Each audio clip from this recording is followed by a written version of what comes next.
Hello viewers. मेरा नाम doctor फ़रिया Mubashar है और मैं डर्मेटोलॉजिस्ट हूँ with more than 10 years of experience in this speciality. आज जो टॉपिक हम डिस्कस करेंगे वो एक्ने है। एक्ने स्किन की सबसे ज़्यादा कॉमन प्रॉब्लम है। सबसे ज़्यादा कॉमन प्रॉब्लम है, बहुत ज़्यादा लोग इफ़ेक्टेड होते हैं, इसलिए इसके बारे में क्यूरीज भी बहुत ज़्यादा आती हैं, मसले भी बहुत ज़्यादा आते हैं और डिस्कशन भी बहुत ज़्यादा होती है। एक्ने के कॉज एंड सिम्टम्स क्या हैं, मिथ्स क्या हैं, फैक्ट्स क्या हैं, इसकी ट्रीटमेंट क्या होनी चाहिए, इसके लिए होम रेमेडीज क्या होनी चाहिए, अगर एक्ने स्कार्स हो गए हैं तो क्या ट्रीटमेंट होनी चाहिए। मैं इसके लिए एक एक्ने की स्किन सीरीज स्टार्ट कर रही हूँ।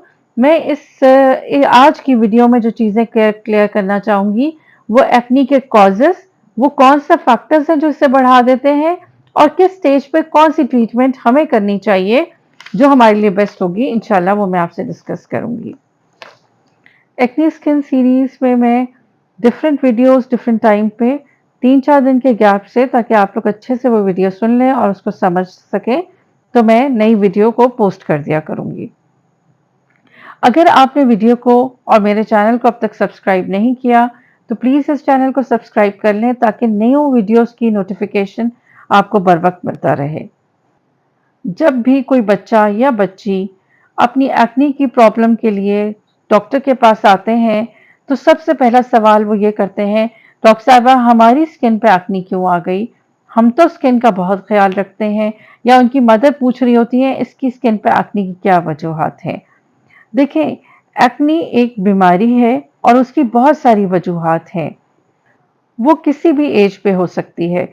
न्यूनेटल एक्नी यानी बिल्कुल न्यूबॉर्न बच्चों में एक्नी, इन्फेंटाइल एक्नी यानी जो बच्चों के 1 साल की उम्र तक की एक्नी, फिर स्टेरॉयडल एक्नी, स्टेरॉयड यूज़ करने की वजह से जो एक्नी हो जाती है, डिफरेंट मेडिसिन से जो एक्नी हो जाती है, adult onset acne, acne vulgaris. Acne adult onset acne जो है वो नॉर्मली जो एक्नी बच्चों में होती है, वो 12 से 25 साल की उम्र के बच्चों को नॉर्मली एक्नी होती है। लेकिन अडल्ट ऑनसेट एक्नी भी हो सकती है जो 30 ईयर्स से लेके 40 ईयर्स के लोगों में हो जाती है। उस एक्ने की वजह हार्मोन्स होती हैं और उसे हार्मोनल एक्नी भी कहा जाता है। एक्ने सोशल लाइफ को बहुत ज़्यादा ख़राब करती है, क्योंकि बहुत सारे बच्चे अपने आप को बहुत ज़्यादा लो फील करते हैं, उनका सेल्फ कॉन्फिडेंस शेक हो जाता है और बहुत सारे मैंने बच्चे देखे जिनमें एक्ने अगर एग्रेसिव है तो वो डिप्रेशन में चले गए हैं, या उन्होंने अपनी एक्ने को ही छेड़-छेड़ कर उसको एक्ने एक्सकोरी बना लिया। एक्ने एक्सकोरी उस टाइप ऑफ एक्ने को कहते हैं कि एक्ने का दाना निकला, आप उसे छेड़ते रहे, जिसकी वजह से वो एक्ने एक्सकोरी बन गई और वहाँ पे जब एक्ने खत्म हुई तो काला निशान आ गया।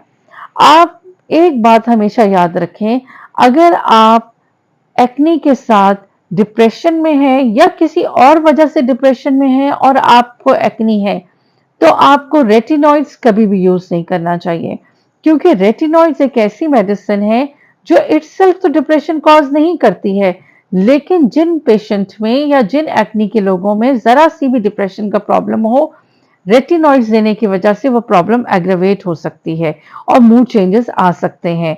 तो रेटिनॉइड्स देते हुए आप लोगों ने इन बातों का ज़रूर ध्यान रखना है। आप लोगों को ये तो पता होगा कि हमारे फेस पे बहुत सारे सेबेशियस ग्लैंड्स होते हैं।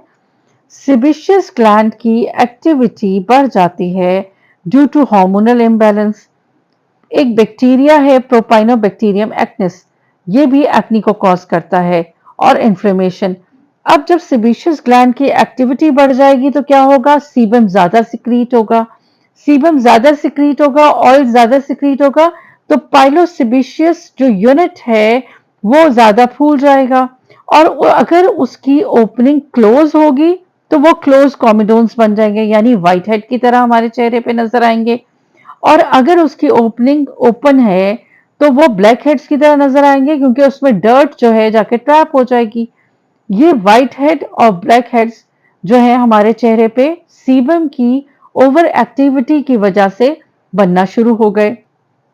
अगर इस स्टेज पे ट्रीट कर लिया जाए तो एक्ने आगे नहीं बढ़ती है, लेकिन अगर इस स्टेज पे नहीं ट्रीट किया गया तो जब ऑयल वहां पे रहेगा तो उसमें एक बैक्टीरिया ग्रो कर जाता है जिसे कहते हैं पी एक्नेस। उस बैक्टीरिया के ग्रो करने की वजह से वहां पे पैप्यूल्स, जिसे हम आम अल्फाज में दाने कहते हैं, और पस्ट्यूल्स यानी पस वाले दाने बनना शुरू हो जाते हैं। ये एक ऐसा स्टेज है जिस पे अगर ट्रीटमेंट कर ली जाए तो वो एग्रेसिव एक्नी की फॉर्म में नहीं आती है और एक्नी हमारी खराब नहीं होती है या हील करने के बाद स्कारिंग नहीं छोड़ती बहुत सारे पेशेंट्स में। लेकिन अगर इस स्टेज पर एक्नी को ट्रीट नहीं किया जाएगा तो ये जो पैप्यूल्स और पस्ट्यूल्स हैं ये नोड्यूल्स की फॉर्म इख्तियार कर लेंगे और पस फिल्ड सिस्ट यानी पस्ट फिल्ड कैविटीज हमारे स्किन पे बनना शुरू हो जाएंगी, जो कि बड़ी एग्रेसिव फॉर्म ऑफ एक्नी होती है। और उसके लिए हमें रेटिनॉइड्स चाहिए होते हैं और उसके लिए हमारी ट्रीटमेंट भी एग्रेसिव होना चाहिए। और ये वो टाइप ऑफ एक्नी है जिसकी ट्रीटमेंट के बाद कभी कभार काले निशान आ जाते हैं या स्कारिंग आ जाती है। तो स्कारिंग और काले निशानों को ट्रीटमेंट, अब तो हर तरह की ट्रीटमेंट्स अवेलेबल हैं। काले निशान आ रहे हैं, स्कारिंग आ रही है, तो आप में बहुत सारी ट्रीटमेंट अवेलेबल है। पीआरपी करवा सकते हैं, माइक्रो नीडलिंग करवा सकते हैं, बहुत सारे लेजर्स हैं जिसका इसमें बहुत अच्छे इफेक्ट्स हैं, टीसीए पील कर सकते हैं। लेकिन नोड्यूलोसिस्टिक एक्नी जो है वो बर वक्त ट्रीटमेंट चाहती है और बहुत सारी सिस्ट में हमें इंट्रालीजनल स्टीरॉयड भी इंजेक्ट करना पड़ता है। ये बात बताने की वजह यह है कि मैं आपको ये समझा सकूं कि एक्नी की वजह क्या है। कि जब आप पूछते हैं कि एक्नी मेरे चेहरे पे क्यों आती है, तो वो क्यों आती है ड्यू टू पाइलोसेबेशियस यूनिट के इन्फ्लेम्ड होने की वजह से, सेबेशियस की एक्टिविटी, सेबेशियस ग्लैंड की एक्टिविटी बढ़ने की वजह से। बहुत सारे बच्चों का जब भी आप पूछें ये ख्याल होता है, डॉक्टर साहिबा मुझे मेरा स्टमक बहुत खराब है इसलिए मुझे एक्नी हो गई, या मैंने रमजान के रोजे रख लिए इसलिए मुझे एक्नी हो गई, मुझे किडनी का प्रॉब्लम है इसलिए मुझे एक्नी हो गई। ये सब चीजें एक्नी को एग्रेवेट तो कर सकती हैं लेकिन एक्नी कॉजिंग फैक्टर्स नहीं हैं, ये एक्नी कॉज नहीं कर सकती हैं। और बहुत से फैक्टर्स जो एक्नी कर सकते हैं, स्ट्रेस, स्ट्रेस लेवल बढ़ने की वजह से भी एक्नी हो जाती है। और बहुत से एक्सटर्नल फैक्टर्स ऐसे हैं जैसे बहुत ज़्यादा स्वेटिंग का होना, मेकअप की प्रोडक्शन, मेकअप आप बहुत ज़्यादा लगा रहे हैं, सीबम प्रोडक्शन बढ़ रही है जिसकी वजह से वो सारा साइकिल स्टार्ट हो गया है। Third, beauty creams, beauty creams की वजह से क्या होगा, स्टीरॉयडल एक्नी आएगी। स्टीरॉयडल एक्नी कैसी होगी, एक जैसी एक्नी, या सारे पैप्यूल्स होंगे या सारे पस्ट्यूल्स होंगे या सारे ब्लैक हेड्स होंगे। मोनोमॉर्फिक एक्नी, एक तरह की शेप की एक्नी, करेक्टरिस्टिक है कि ये स्टीरॉयडल एक्नी है। इस पेशेंट ने या इस बच्चे ने अपने चेहरे पे कोई ऐसी क्रीम लगाई है जिसमें स्टीरॉइड्स थे, जैसे उसने बेटनोवेट यूज की, over the counter beauty creams use की, तो उसके चेहरे पे स्टीरॉयडल एक्नी आने के बहुत ज्यादा चांसेस हैं। डाइट का बहुत ज्यादा रोल है। अगर आप अच्छी डाइट ले रहे हैं, अच्छा ऑयल खा रहे हैं, अच्छे फ्रूट्स एंड वेजिटेबल्स ले रहे हैं और बैलेंस डाइट खा रहे हैं तो आपकी स्किन पे एक्नी के चांसेस बहुत कम है। एक्सटर्नल फैक्टर्स भी बहुत ज़्यादा रोल प्ले करते हैं। देखिए बहुत सारे बच्चे इसलिए अपने फेस को बहुत ज़्यादा धो रहे होते हैं कि हम जितने ज़्यादा अपने चेहरे को फेस वॉश करेंगे उतना हमारा चेहरा नीट रहेगा और एक्नी नहीं होगी। ऐसा नहीं है, जब आप अपने चेहरे को बहुत ज़्यादा वॉश करेंगे तो आप ड्राइनेस ऑफ द स्किन को ले आएंगे जिसकी वजह से वहाँ इन्फ्लेमेशन हो जाएगी और एक्नी हो जाएगी। अब एक और बात, एक्नी की ट्रीटमेंट की तरफ आते हैं। एक्नी की ट्रीटमेंट के बारे में जो बात आपने अपने जहन में रखनी है, एक्नी कोई 1-2 दिन में इलाज से ठीक नहीं हो जाती। बहुत सारे पेशेंट्स, एक्नी के बच्चे बच्चियां आते हैं, वो कह रहे होते हैं डॉक्टर साहिबा हमें कोई ऐसी दवाई दे दें कि हमारी एक्नी 1 महीने के अंदर ठीक हो जाए, हमें रेटिनॉइड शुरू करा दें, 1 महीने बाद हमारी शादी है। तो सबसे पहले मैं आपको ये बताऊं कि वो फीमेल पेशेंट्स जिनकी शादी होने में अभी 2-3 महीने रहते हैं उन्हें रेटिनॉइड्स कभी नहीं लेने चाहिए। रेटिनॉइड्स शादी से कम 3-4 महीने पहले, कम 3 महीने पहले छोड़ देने चाहिए। चलें अब चलते हैं कि हमने डिफरेंट स्टेजेस पे, जैसे black heads and white heads हैं तो क्या ट्रीटमेंट करनी है। अगर आपके चेहरे पे सिर्फ white heads and black heads हैं तो आप क्या करें कि आप टॉपिकल ट्रीटमेंट्स पे रहें, ओरल मेडिकेशंस को अभी अवॉइड करें। सबसे पहले जो आप चीज़ यूज़ कर सकते हैं वो टॉपिकल एजेलिक एसिड है। टॉपिकल एजेलिक एसिड क्रीम आप अपने चेहरे पे लगा सकते हैं रात में। सेकेंड चीज़ आप क्या यूज़ कर सकते हैं वो है टॉपिकल रेटिनॉइड्स। यानी ऐसी क्रीम्स और जेल्स जिसमें रेटिनॉइड्स हो। रेटिनॉइड्स क्रीम लगाते हुए आपने ये बात का ध्यान रखना है कि उसे हमेशा रात में लगाना है, क्योंकि रेटिनॉइड्स फोटो सेंसिटिव ड्रग है और हमेशा स्मॉल अमाउंट में आपने अपने चेहरे पे लगाना है।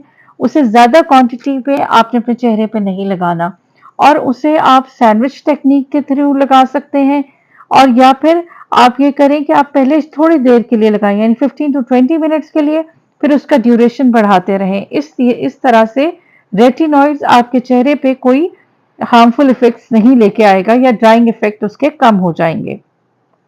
कॉमिडोनल एक्सट्रैक्शन भी एक तरीका है जिसके ज़रिए हम black heads and white heads को कम कर सकते हैं, लेकिन उसके लिए हमेशा सेफर हैंड्स में करवाएं।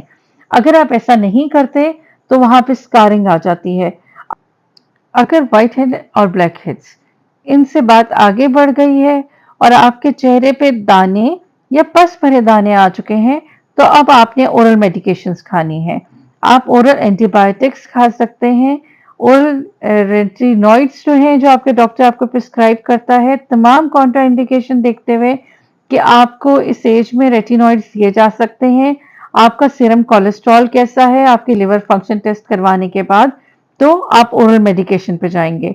और साथ में टॉपिकल आप एजेलिक एसिड भी यूज कर सकते हैं, टॉपिकल एंटीबायोटिक यूज कर सकते हैं, टॉपिकल रेटिनॉइड्स, और ऐसे फेस वॉशेस जिसमें सैलिसिलिक एसिड हो। ये तमाम चीजें आपकी इस स्टेज पे हेल्प कर सकती हैं। अब थर्ड स्टेज और more aggressive stage of the acne, जिसमें नोड्यूलोसिस्टिक टाइप ऑफ एक्नी है, उसमें हमारी ट्रीटमेंट ऑफ चॉइस रेटिनॉइड्स होती है, लेकिन वो तमाम साइड इफेक्ट्स जिसका मैं जिक्र कर चुकी हूँ उसका ख्याल रखते हुए फिर हमने उन्हें रेटिनॉइड्स शुरू कराने हैं। नोड्यूलोसिस्टिक स्टेज में कभी कभार हमें रेटिनॉइड्स के साथ साथ एंटीबायोटिक्स को भी कंबाइन करना पड़ता है, लेकिन रेटिनॉइड्स को हमने कभी भी टेट्रासाइक्लिन के साथ या विब्रामाइसिन के साथ कंबाइन नहीं करते, क्योंकि उससे पेशेंट के ब्लड प्रेशर का या इंट्राक्रेनियल प्रेशर बढ़ने का खदशा होता है और बहुत सारे लोगों को हेडेक हो जाती है, यानी सर में दर्द हो जाती है। अगर आपके साथ ये प्रॉब्लम है तो ज़रूर देख लें कि आपके रेटिनॉइड के साथ जो एंटीबायोटिक कंबाइन की गई है वो कौन सी एंटीबायोटिक है। कभी कभार एक्नी की सिस्ट इतनी बड़ी हो जाती है कि हमें उसमें इंट्रालीजनल इंजेक्शंस भी लगाने पड़ते हैं। आज के इस टॉपिक पे मैंने कोशिश की कि मैं आपको एक्ने की किस क्या-क्या टाइप्स हो सकती हैं, यानी किस-किस तरह की एक्ने हो सकती है और उसके ट्रीटमेंट में हमें क्या-क्या करना चाहिए, ये सब कुछ बताने की कोशिश की है। अगली एक्ने की सीरीज़ में मैं इंशाल्लाह आप लोगों को बताऊँगी कि आपने एक्ने स्कार्स आ गए हैं तो उसको कैसे ट्रीट करना है, वो कौन-सी होम रेमेडीज़ हैं जो आपके एक्ने में हेल्प आउट करेगी। Thank you.